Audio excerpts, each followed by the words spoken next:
What is the relationship of knowledge to self-knowledge for Jesus? This comes right out of your presentation tonight.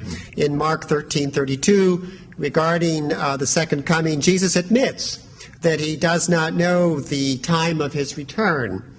This passage in Mark seems to ascribe limited knowledge to Jesus. Right. Does Jesus teach us how to live with limited knowledge of our own self-knowledge and destiny? Well, I think he shares that condition with us. I think one of the failings of contemporary Christianity is to really affirm and appreciate the humanity of Jesus.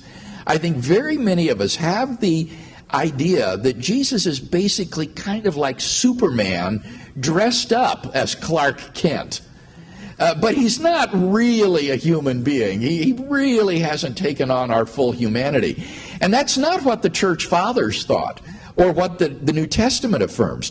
It affirms that Jesus had a fully human experience, and that would mean limited knowledge that grew as he grew older.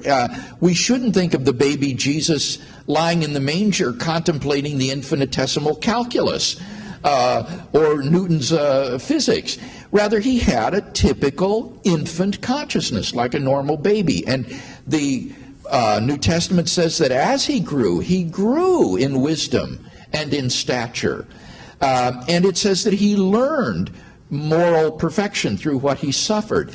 And in his lifetime, Jesus asks questions. He exhibits limited knowledge, for example, of the date of his second coming. And I feel quite confident that if you had asked Jesus a question about quantum mechanics or auto mechanics, he wouldn't have known the answer to that question, at least in his conscious waking life. So I think that we want to affirm that Jesus knew all of the limitations, cognitive and physical, that go with the human condition. Now, does that mean that Jesus was not omniscient?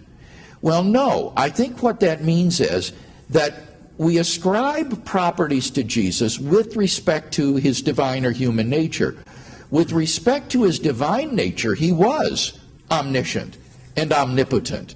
With respect to his human nature, he was limited in knowledge and limited in power.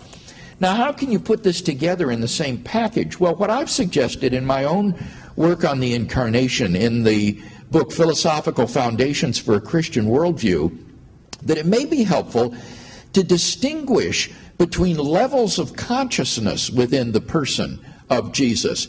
Modern psychoanalysis has shown that there is vastly more to a human personality than just the waking veneer of consciousness. There is a deep subliminal containing springs of behavior that we may not even be aware of. And it seems to me that we can say that in the incarnate state, that these divine elements were largely confined to Jesus' subliminal, and that his waking consciousness would have been consistent with the experience of an ordinary human being. Though clearly he did have some understanding, as I said, of being God's Son, being the Son of Man, having this commission by God, knowing why he had come, and so forth.